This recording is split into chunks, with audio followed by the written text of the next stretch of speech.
Welcome to the Midlife Pilot Podcast. We are glad you're with us. What is it like to become a pilot in your 40s and 50s? The challenges are unique for those of us in midlife, but so are the rewards. Hosts Ben, Brian, and Ted talk learning to fly, growing as pilots, and the joy of flying to destinations. The purpose of the podcast is not to teach, but to share knowledge and experiences of being a midlife pilot. Join the Midlife Pilot community and listen in every week. We are not CFIs or particularly intelligent, so if you want to learn how to fly, talk to anyone else other than the hosts of a podcast. Even this intro was too challenging for us, and we used a robot to do it. Okay, checklists are complete. Let's get the show started. Hello and welcome to episode 180 of the Midlife Pilot Podcast, where we share the experiences and challenges of flying in midlife. Today we're talking about getting back into the saddle of training, getting your mind right to start learning again, especially as midlifers. With me today, as always, it's the fella who's about to become a commercial pilot if all things go according to plan. He's based in Nashville, Tennessee, the Bachelor at Super Charlie. He flies a Cherokee 180 we like to call Lucy. It's our friend Brian Siskin. Hello, sir. Hello. Good to see you guys again. It's been so long. We are doing a doubleheader tonight, and if you can't tell, we have fresh, renewed energy for this ostensibly completely different period in time, right? It's been so long. We've been on the stream for so long. But no, I'm super excited about this topic. It is relevant to where I am right now, but it's also relevant to you and to Ted and to all of us. And so I think it's a great topic. I'm excited to get into it. Yeah, unless you're going to get one rating and one rating only, then this probably won't help you out very much. But for everybody else, we hope it does. Also joining us, again, from the West Coast, from the beautiful northwestern area of the country, Portland, Oregon, it's our sport pilot friend, Tedder. How you doing, sir? Hey, doing good. Glad to be here. Long time no see. Surviving the man flu. Yeah, exactly. Yeah. Yeah, hopefully you I'll look a lot sound better since the last episode. Exactly. You're looking great. People are going to hear this and go, gosh, he really needs to go to the hospital because this is going on. Yeah. Holy cow. Yeah. So, well, we're glad you're with us. Tonight, we're going to be talking about getting back into the saddle of learning. Brian, you've kind of been on the constant train of learning. So, but you're maybe had a couple of ebbs and flows. I'm about to start learning a new airplane. I'm going to do some multi-time building next week. And the school that has this airplane, or the place that I'm renting it from, has sent me a lot of documentation on the PA-23 Apache. All right. And while there's nothing, there's no checkride here. There's nothing to fail per se. I do want to show up prepared. And so I'm reading the POH. I'm studying the checklist. I'm learning the V speeds. I'm trying to come to this thing prepared. So it's back in the saddle for me. All right. Well, I can't wait to get into that. And also, Ted has been getting training in a different arena. And I'm not saying what you said earlier is wrong, Ben, but I would like to bend it a little bit to say, pun intended. Bend, yes. Just to say I want to always remind people that it's not a race. It's not about ratings. It's not about a competition. It's not about peer pressure. It's not about keeping up with the Joneses or whatever the other things are. If you're enjoying where you are and you're being safe and you're growing in whatever ways that you choose to do it, that's awesome. So when we're talking about training, it could be absolutely training for things that are lesser, quote unquote, than ratings. It could be endorsements. It could be honing skills in areas that are within the bounds of the rating and endorsements or whatever capacity you have. But either way, it is, and I don't know, I think all of us probably have this on some level. In midlife, typically we're doing things in ebbs and flows and waves. I think a key difference is that the younger people that are coming up and doing this, especially when they have aspirations to go to the airlines, a recent instructor I met, she had 335 hours, and I just thought, wow,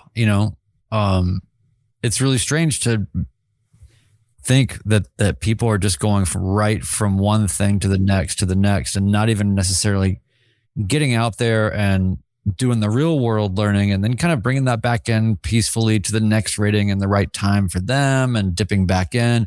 This is an accelerated path that they are on, and they are bent on this one approach. And so nothing wrong with that, but that's typically not what we are doing in the Midlife pilot universe. We're typically just thrilled to death if we just pass our private pilot check ride. Right. And that is a wild accomplishment. And for those international folks that listen, all the different skills tests that you take and challenges that you have, it's similar, but it's different, right? You have a kind of an IFR light, and you have all these different night ratings. You've got different theory tests. They've got to pass multiple written tests. Yeah. Specific ratings. So, yeah.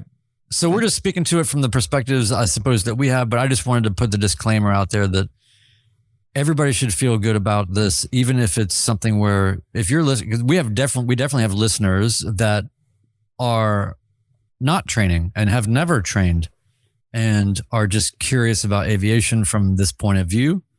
And it makes them feel a little closer to their curiosity by listening to this, and maybe seeds are getting planted, and those things take time to germinate. So I really want to approach everything that we're talking about tonight from all of those perspectives. But the through line for it all is how challenging it can be. We've talked about many times to just become a pilot in midlife, but then to now go through those ebbs and flows of getting it takes so much to do the training. And then when you get away from it, you can enjoy it for a while, but then you've got to get back into something, right? Even if it's flight reviews, you're going to have That's what I was going to say. Yeah.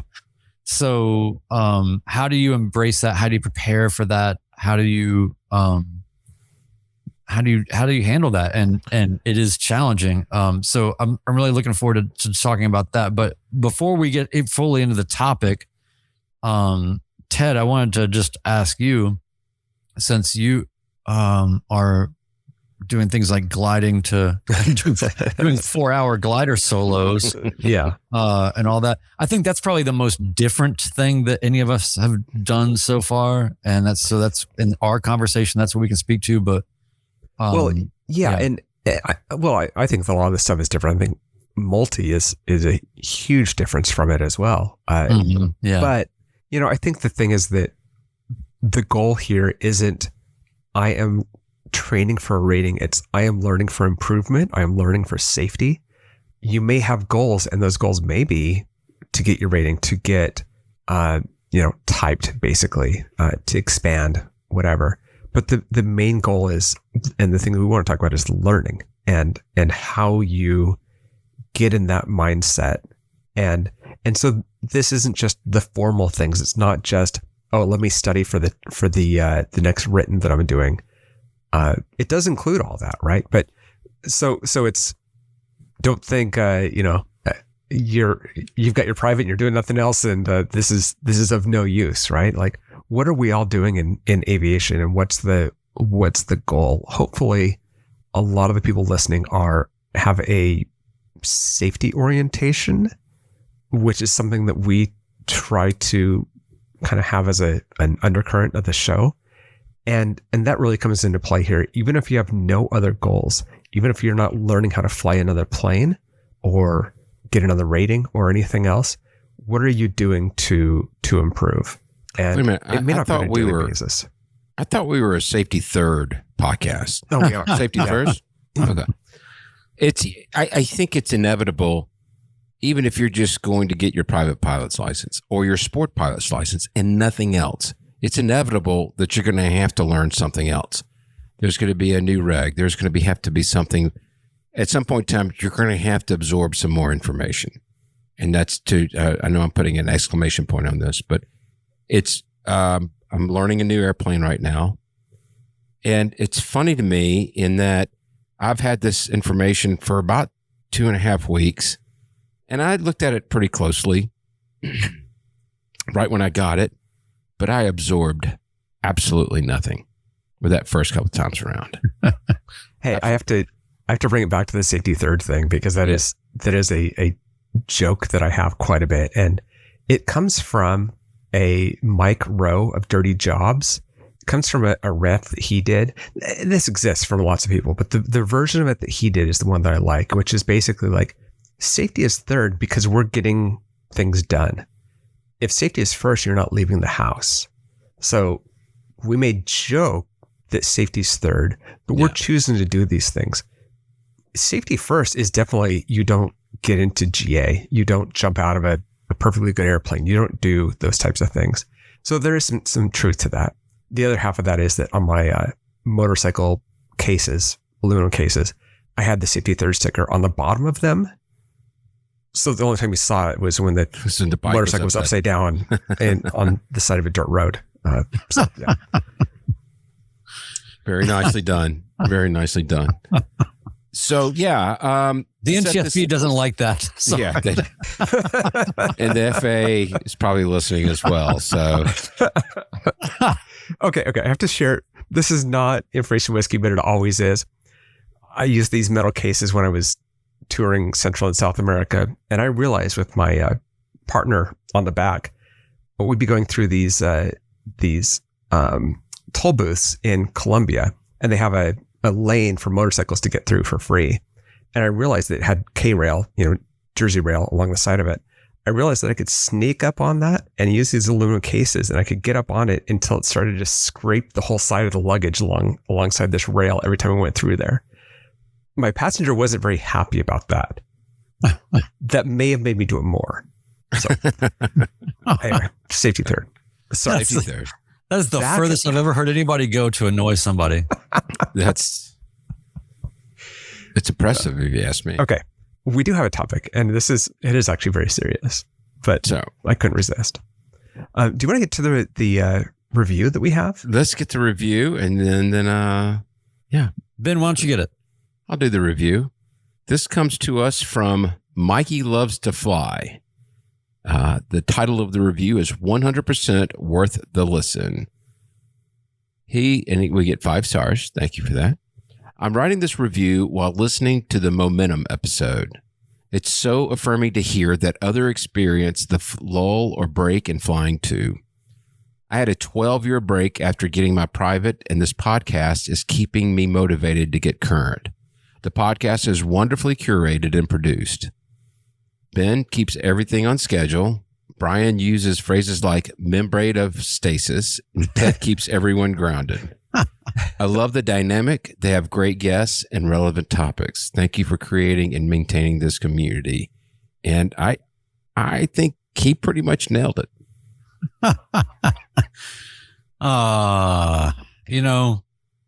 You just do this thing, and we just be ourselves and let it happen however it's going to play out.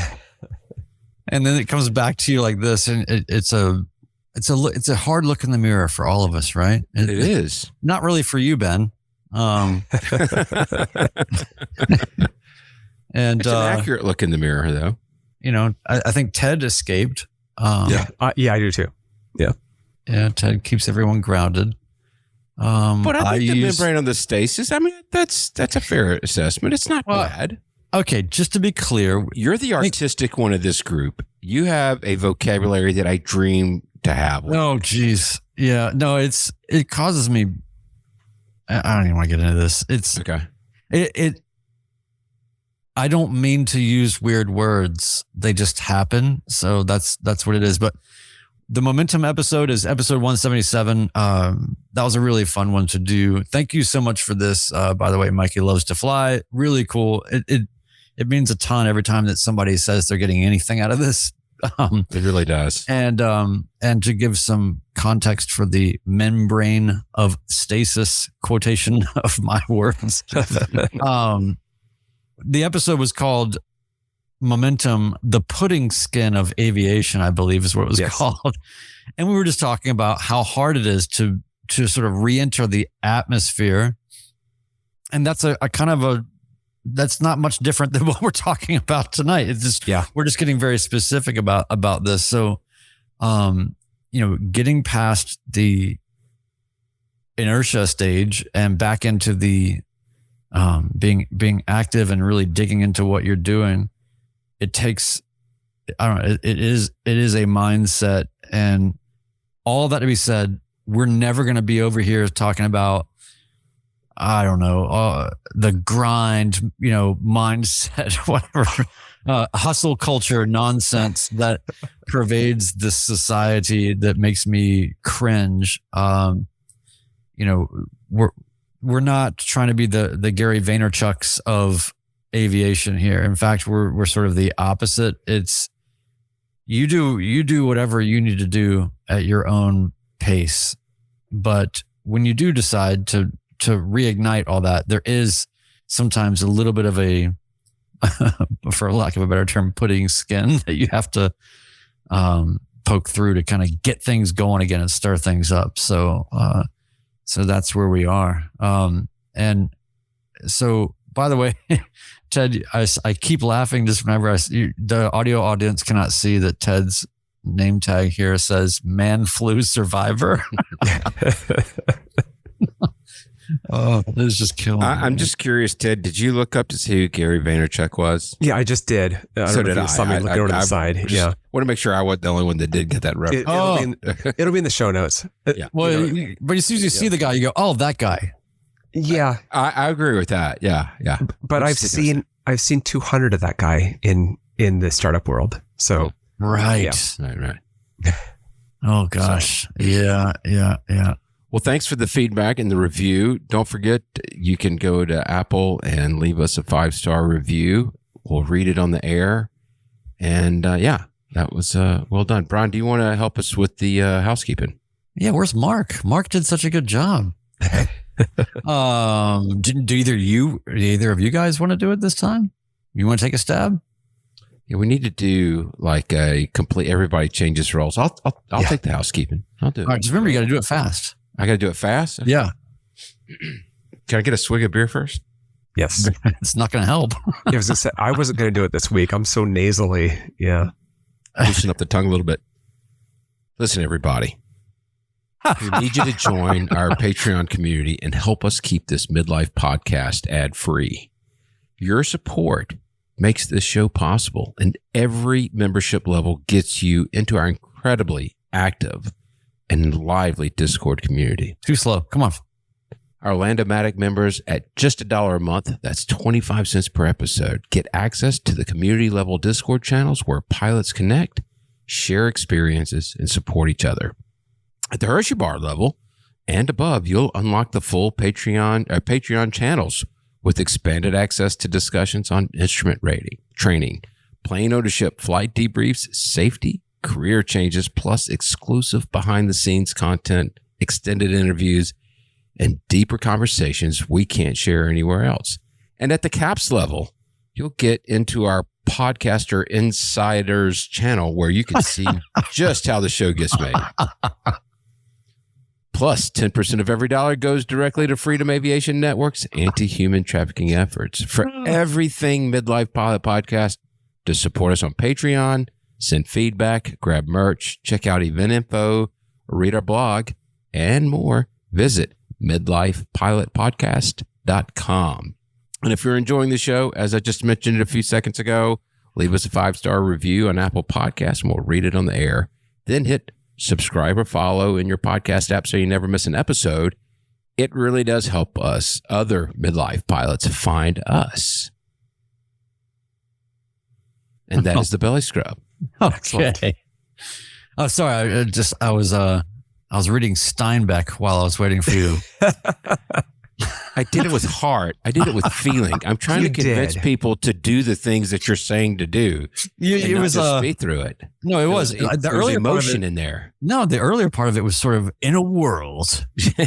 Yeah. Okay.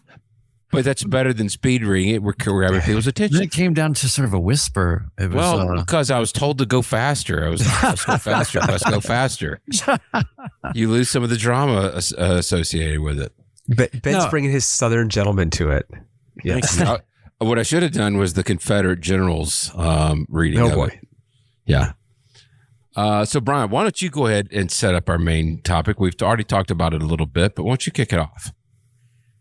Okay. Well, the first thing I want to say is that you mentioned in your very eloquent belly scrub that we have a blog. One of the posts that is on our blog that we want to have people continually contribute to. So please email us with your contribution. But there's a blog post called The Ultimate Official Airplane of Guide. So we have a lot of ultimate guides. But this the ultimate and ultimate guides. But this is, for example, the Mooney Ovation, the official airplane of speed, compensates for personality. Or the Pilatus PC-12, the official airplane of I'm not rich, I'm just heavily leveraged. The Piper Archer, the official airplane of I put Supreme stickers on my flight bag. Piper Arrow, the official airplane of student loans weren't enough debt. So you get the idea, but the Piper Apache is what you're about to go do, right? That's right. And you realize that it is in our blog post that it is the official airplane of twin engine Russian roulette. Yep. That tracks. That tracks. So, yeah, our topic this evening, as we've kind of already set up pretty nicely, is about being back in the saddle and rekindling the training mindset in midlife. And we've already addressed the idea that these gaps can exist and they are real, and that is perfectly okay. So we're not trying to Gary V you people into hyper motivation. We always are looking to normalize stepping away. I think I even mentioned I had a really great conversation with OG Chris recently, who, even though he's involved still very much in the flight club and all that, he hasn't been flying, and he's one of the founders of this whole thing. So, it's not about living up to some idea. And I think in midlife, we can have pretty mature outlooks on all that. But first, I wanted to get into, we talk a lot about the brain and how we process new information differently. I wanted to ask you, Ben, first, especially since you did multi, which is certainly demanding. For instance, I know that in multi, you've got to remember, there's a lot of things you have to remember and apply to a flow, and there's no time for notes. There's no time for checklists. There's no time for absolutely anything. And you've got to identify and feather and raise the dead and gaps up or flaps up, gear up, all of whatever, all of the things that you've got to do in a moment. No time to be messing around, right? But at the same time, as they mentioned when they had Brian Schiff on the Calm Cockpit podcast, and Brian Schiff was talking about there's two speeds. There's slow and screw up. Yep. So it's a very fine line between having a really rehearsed tight flow and all that. But as a midlifer, getting back into training, you had not trained in a while. You have commercial rating, you have instrument rating. You've been, it's not like you're not doing anything, but you're not necessarily flying a ton of, for a long span of time. You're just digging into the ratings you have, getting more experience that, in the same airplane, more or less, and going down that path. But then all of a sudden now you're met with the challenge of multi. So how did your midlife brain adapt to the urgency and precision required for these flows for multi? It was interesting. I mentioned earlier, I started looking at these checklists and I retained nothing. The first day or two when I was training for multi, I'm trying to memorize these flows and I retained nothing. And it wasn't till what I did that was successful for me in college and in high school. Not that I was uber successful in either of those ventures. Let me say what got me through those is when I write things down, it seems to imprint on my brain. And so I would write down what I needed to do. I would write down the flows, not typing it out on a computer, writing it down on a notebook. I actually have the notebook right here. Is it like, I will not forget to feather? No, I will not forget to. It's like Bart Simpson. No, it is the gear up, flaps up, mixer, props, throttle. It's what I'm doing. The problem with that is, I listened to that podcast with the Cockpit podcast with Brian Shipp, and he said exactly what my instructors at the multi school was telling me. They're slow and they're screw up. I would start running through the flow real quick, and they're like, you have to be purposeful. The whole point of the flow is to make sure that you're identifying which engine. Don't just run through it. Be very selective with it. Don't take 10 minutes in between each procedure, but you have to be purposeful. This is the left throttle. I'm going to pull the left throttle back to make sure that that's in fact the dead engine. Yes, it is a dead engine. Now I'm going to feather. This is the left prop. I'm holding on to it. I can tell, because you don't want to do the wrong side. But learning those flows for me is, I feel like, okay, I'm going to be in a new airplane. I can just pick up 3 or 4 different V speeds, have them memorized. But no, I probably need to be a little bit more prepared than that. It may be over prepared, but that's fine too. But it's going to be the same process for me. And by the way, I'll be going back through these notes because last time I flew a multi was in November, and I need to make sure I understand my flows because it's been a while. Wow. I'm a huge fan of writing things down. I've always done it through school. It works the same way for me, Ben. I use field notes, but the greatest thing about field notes is the slogan they put on some of them, which is I'm not writing it down to remember it later. I'm writing it down to remember it now.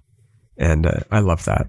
Yeah. The second thing is, for people that haven't flown multi like me, it seems kind of obvious how to know you have one engine that's shut down. Please go back and find the Transair Flight 810.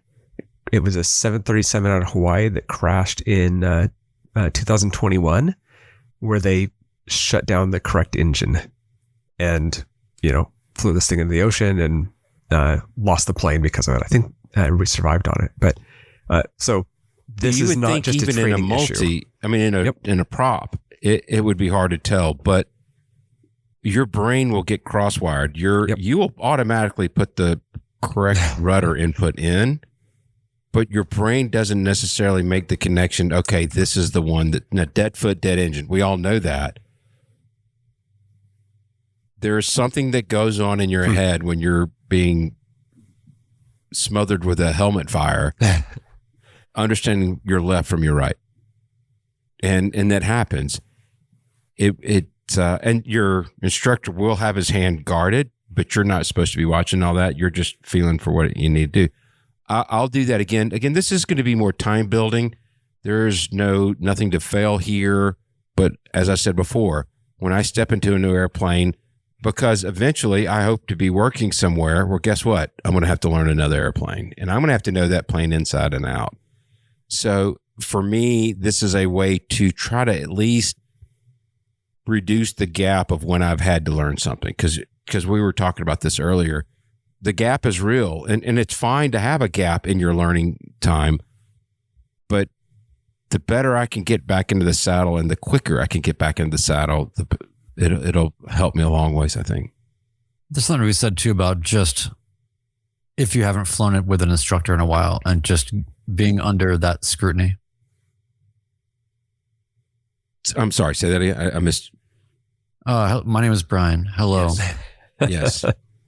I heard you say something about flying without an instructor, but I didn't know there was. I was saying there's also just the idea of even irrespective of ratings, just gotcha. If you haven't flown with an instructor in a while, that process alone, a new instructor to you or, that's something, right. But even just being under scrutiny, I was going nuts on my checkride prep because CFI does the thing where notepad goes on their left leg and they're just sitting there and they're writing things down, but they're covering it to where I can't see it.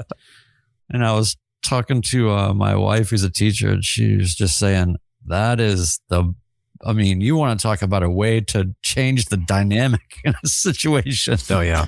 Just hover around anybody with a clipboard and just as they do things, write it. Just kind of look at them and write things. You don't even have to write anything down. Just pretend like you're writing something down. Yeah. And it'll still have the same effect.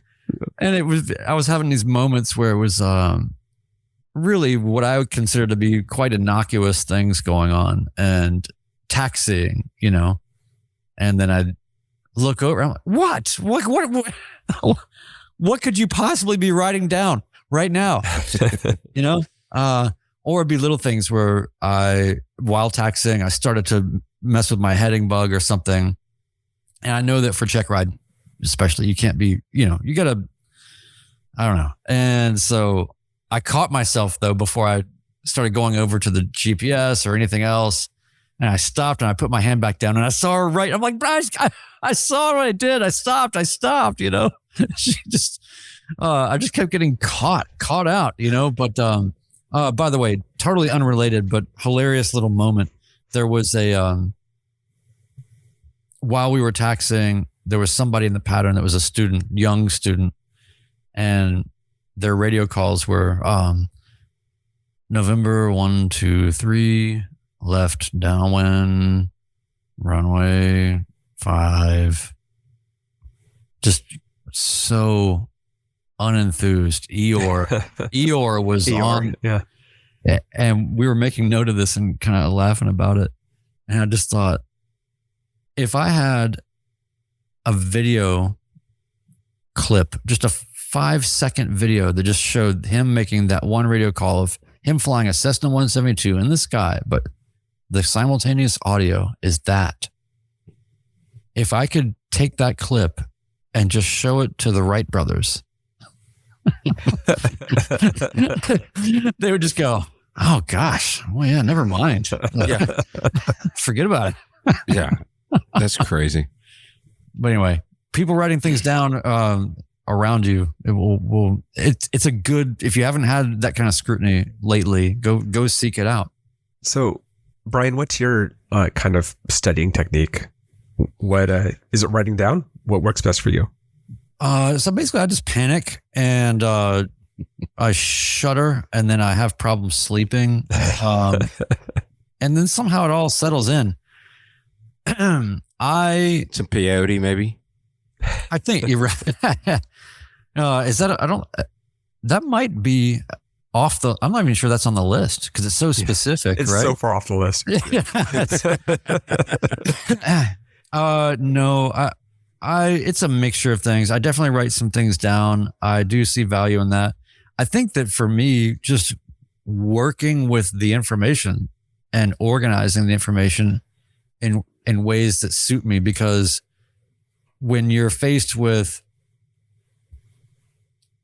input from an instructor, standards or ACS or the PHAC or, all these different texts, and everything in the FAA world and aviation world is so unnecessarily overcomplicated and unnecessarily made to be complex and obfuscating the simplicity of some of these things. I find myself going through visualization exercises of just surpassing the static that is created in my brain by the excessive, just maddening wording of everything that you read. I go through visualization, especially if I'm reading about aerodynamics, for instance, or something, dynamic stability or, something around that. I try to just visualize things, if not just hold an object and it's like, oh yeah, okay, well, yeah, of course, if it's, whatever, if the plane has this quality and somehow something throws the left wing up, it's gonna stay there. I don't know. I just try to visualize and simplify a lot of the things through various exercises. But the way I have to do that is I have to synthesize the information that I've got from 7 different sources into composite, easy to understand how I understand things. So I find myself doing a lot of almost like editing and parsing of information and making cheat sheets that are very unique to me and how I think. I want to respond to that. I remember sitting in my hotel room for multi after I've written everything down, and then I would act out. I would actually literally chair fly. Oh, yeah. Yeah. And it was funny because in the Baron 55, the throttle quadrant is kind of elevated. It's not like your shoulders are down where they normally are. Your shoulders raised. And I remember coming home after my check ride and just like holding my shoulder. And Terry's like, "What is wrong with you?" I said, I chair flew for like 3 hours, and she had no idea what that meant. It was because my throttles are way up here, and I'm running through everything very deliberately. And but I do feel like chair flying does. Oh yeah, I do that too. Yeah, and I think it's really interesting too what you're talking about for multi. What an incredibly physical thing that is.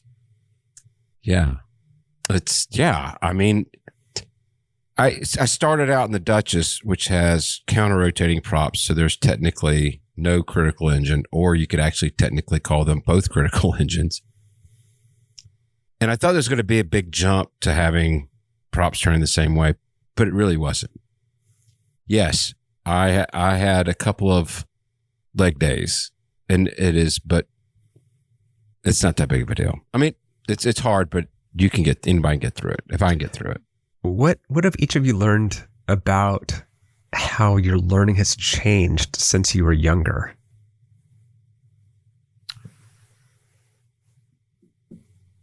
I'll say when I was in high school and college, I wasn't interested in what I was learning as much. So it felt like it was almost rote memorization. And this I enjoy the hell out of. And I feel like I put a little bit more pressure on myself because I enjoy it. And I feel like there's more value into learning it, if that makes any sense. Like I feel like there's more at stake for me. I don't know. Definitely, yeah. How about you, Brian? Well, I think a specific example would be that going through the process of learning in aviation has made me wonder about how I think it's helped me more concretely understand the failures of my academic life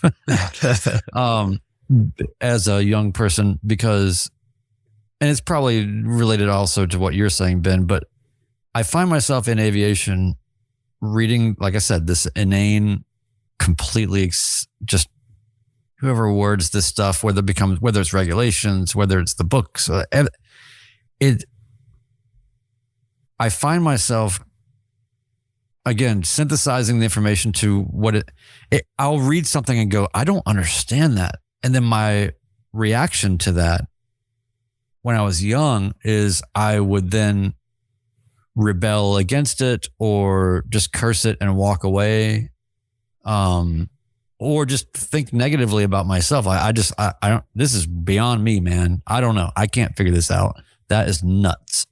Now in this world, everything I read, I go, okay, there are I can't be the least intelligent pilot.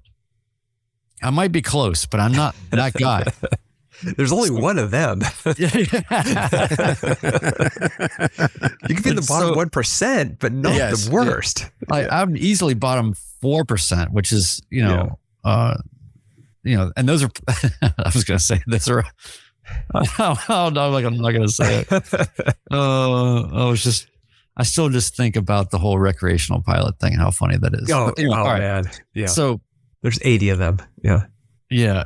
So now when I read something that is challenging and it's confusing and it's all this, I don't understand, I take pause for a second and go, okay. And I've seen enough success to where now I have some confidence to go, okay, this in some universe makes sense. I don't know where yet, but it ain't the written word here, but other people have figured this out and I'm maybe almost as smart as they are, and I think I can do it. And then I just take the time to just reread something, read it slower, digest it more in pieces, try to figure out what are they really trying to say here. And through that process of just taking a second, having the confidence to go back into something that I don't understand as opposed to being immediately repelled by it and parsing back through it, I think that has been the key difference between how I learned when I was young and then how I can learn now. I so agree with all of what you just said. I feel like there's a maturity level too that we have now that we didn't have back then. And quite frankly, I don't think my frontal lobe fully developed till I was like 38 years old. So yeah, I didn't figure things out till much later. But it just comes that confidence that you speak of feels like it goes a really long way in helping you keep the ball rolling, I guess. Well, yeah. And keep in mind, there's personality types here, right, Ted? I mean, there's different people with different types of aptitudes and strengths. Yeah. I mean, what I was thinking of that's different is most of what I learned in school seemed very theoretical. There was no real world application to it, certainly not immediately. And it feels like the older you get, the more you're learning things that you can apply either to things you already know or to things you're going to do. And that's been true with aviation for me, which is I can extend my knowledge in other domains, back to motorcycling or automotive. I can extend that into aviation and bring all of this into things that I understand and add on to it each time something is learned. And if you're learning this at, let's say age 15 before you drive, this is all theoretical. None of this, there's no reason to have context behind it, which in some ways is great. It's why you can solo it like 4 hours when you're 15, right? Right. But there's nothing to attach it to. And it's going to be a lot harder to take that and apply it into what you're actually using it for. So for me, that's the thing. And it's like, when it comes to the FARs, is how does that apply to the flying I do, especially once you've flown a bit and you're like, oh, okay, I see why this is in there, or I see why somebody decided it should be in there. Like I can see how this applies into aviation. So to me, it's that making it more practical thing is how it makes more sense to me. Yeah. There was a comment made earlier, and I'm trying to find it, but somebody had mentioned, and we've heard it a million times, the private pilot certificate is a is your license to learn. And it's very true.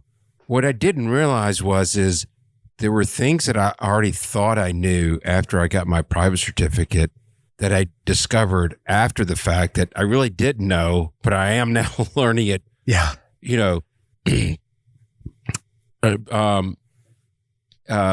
Pitch for airspeed, power for altitude. I thought I understood that, but it wasn't until maybe 3 or 4 months after just beating up the pattern that it really settled into my brain as to how that's supposed to work. For me, it was, yeah, even for me, I was like, oh, wait, that's actually not entirely true. Well, no, but it takes time to figure that how those relationships work, and that's my point is the relationship. But there's a lot though that I just learned something. Lord Alpha Julia just got back and is on saying that you have the numbers to RTC about the weather is not the same as having the weather and NOTAMs. They're two different things. Yeah. And I didn't know that. I thought it was all interchangeable. So anyway, you're always going to be learning. Well, they have certain things they need to get on tape that you've said. Yes, that's right. Well, yeah, I mean, and one of the other things we wanted to touch on here too is also just this idea that I think that when you're a person that perhaps has a private certificate or whatever, and then now you're going for your instrument, or your instrument you're going for commercial, or you're going for multi, or whatever it is, there's a challenge, I think, with ego, where when you go into private training, you definitely know that you don't know anything. and you start off, even if you do think you know something, you figure out real quick that no, you actually don't. and you get put through that ringer, and that's good stuff. But then if you're a person that like me, has gone out and done a bunch of flying before I did 800 hours of flying before I went back to do my instrument. And then now commercial, I had accumulated some really good experience. I'd maybe formed some bad habits and everything in between. But it takes a minute to get yourself back into I'm an idiot and I'm getting criticized here in healthy ways that I need to be criticized. But you have to get out of the idea of showing them what you know and just being open to what you don't know. Right. Or said differently, fake it till you make it. Well, that's what we're all doing. Exactly. Yeah. Fake it until you understand it. I don't know, something like that. That's pretty close too. Yeah. Yeah. Yeah. Very cool. What else, fellas? Well, anything else you want to hit on? No, I think we should probably get out of here, but I just want to remind people that it's not an end game here, right? But I would love to hear from other people about how you have tackled additional ratings with some gaps in between, with some time in between. And how did you apply the learnings from getting your private or sport to the next thing that you're doing, whatever that is? Any pointers? Ted writes stuff down. Ted pretty much just gets a tattoo of whatever he's got to remember. That's a very Portland thing. It's just like, well, note to self. Note on self. Yes. I do want to hit Lord Alpha Juliet, who, again, this shows how dedicated I am to you guys. I was actually invited to a very fun flying adventure tonight, but said, no, I'm not going to call them to ask them to reschedule it. It's just not right to them. But he just got back from this flying adventure, and he said Neil deGrasse Tyson has a great quote. It's a challenge to know enough about a subject to think you're right, but not enough about the subject to know you're wrong. So, you know what I'm doing right now? I'm reading that twice to try to understand it. Well, it is Neil deGrasse Tyson, so it might take a couple of times. And I've heard them say it on a couple of ads, so. I like That's great. I'd like to hear from our listeners about what their learning style is and how it's changed since they were in high school or wherever when you were young. People have different learning styles, and it's certainly something at this age that you really need to know. And I know all of us are pilots. We've all done some amount of learning as adults. So what do you use? What's your system? Very cool. Would love to hear it. All right. All right, fellas. Want to remind everybody, leave us that 5-star review. We would greatly appreciate it. It goes a long way in helping us get this podcast in front of other midlifers. Since we did hit on multi tonight, I thought I'd go back to multi-witticism, if I may. The lesson isn't over until your leg cramps from holding rudder for 30 minutes. All right. Yes. That's how you know you're in multi-class, is when you get leg cramps on the daily. Yeah. Or just trying to go to sleep. Or just go to sleep. Signing off episode 180. Thank you, everybody. Take care.